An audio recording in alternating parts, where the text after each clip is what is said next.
இன்றைக்கு நாம் கண்களுக்கும் சருமத்துக்கும் அதிக நன்மை பயக்கக்கூடிய பொன்னாங்கண்ணி கீரையை பருப்பு சேர்த்து எப்படி டேஸ்ட்டாக செய்யலாம் பார்க்கலாம் வாங்க. அதுக்கு முன்னாடி ஜிகே கிச்சன் சேனலை இதுவரை சப்ஸ்கிரைப் பண்ணாதவங்க சப்ஸ்கிரைப் பண்ணிக்கோங்க. இது எங்கள் மாடி தோட்டத்து பொன்னாங்கண்ணி கீரை.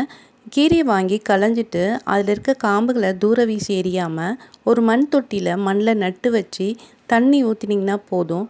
நல்ல மருந்தில்லாத கீரை அழகாக செழித்து வளரும். ஒரு குக்கரில் இதுக்குன்னா அரை கப் அளவு துவரம்பருப்பை நல்லா கழுவி தேவையான அளவு தண்ணியோட குக்கரில் சேர்த்துக்கலாம். காரத்துக்கு 3 பச்சை மிளகாய், மீடியம் சைஸ் வெங்காயம், 5-6 பல் பூண்டு, மீடியம் சைஸ் தக்காளி 2, கொஞ்சமாக பெருங்காயம் சேர்த்துக்கலாம்.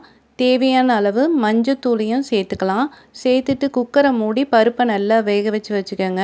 கீரையை நல்லா அலசிட்டு அதில் இருக்கிற முத்தின காம்புகளை மட்டும் நீக்கிடுங்க. எப்போவுமே கீரையில் இருக்கிற காம்புகளை கீரையோடு சேர்த்து சமைங்க. நரம்புகளுக்கு ரொம்பவே நல்லது. இப்போ பருப்பு வந்துடுச்சு. இப்போ நாம் க்ளீன் பண்ணி வச்சுருக்கிற கீரையை இதில் சேர்த்துக்கலாம். நம்ம தோட்டத்து மருந்தில்லாத கீரையை சமைக்கும் போது மனசு ரொம்பவே சந்தோஷமாக இருக்குங்க. இப்போ இதுக்கு தேவையான அளவு உப்பை சேர்த்து நல்லா கிளறிட்டு தண்ணி ரொம்ப சேர்க்காதீங்க. தேவையான அளவு திட்டமாக சேர்த்து குக்கரில் ஒரே ஒரு விசில் போடுங்க. நல்லா மெத்தன்னு வெந்துடும். இதை பருப்பு சட்டியில் சேர்த்து நல்லா கடைஞ்சிக்கலாம். கடைஞ்சிட்டு இதை தாளிக்கிறதுக்கு ஒரு தாளிப்பு கடாயில் கொஞ்சமாக எண்ணெயை சேர்த்து கடுகு, கொஞ்சமாக ஜீரகம், தாளிப்பு வடகம் சேர்த்தா ரொம்பவே வாசனையாக இருக்கும். இதை எப்படி செய்கிறதுன்னு என்னோடய சேனலில் ஆல்ரெடி அப்லோட் பண்ணியிருக்கேன். போய் பார்த்து தெரிஞ்சுக்கோங்க.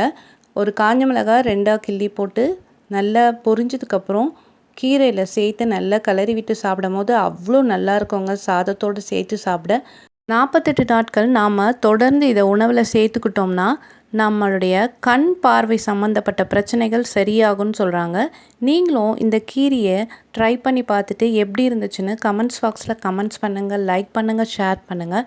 நம்ம சேனலை மறக்காமல் சப்ஸ்கிரைப் பண்ணுங்கள்.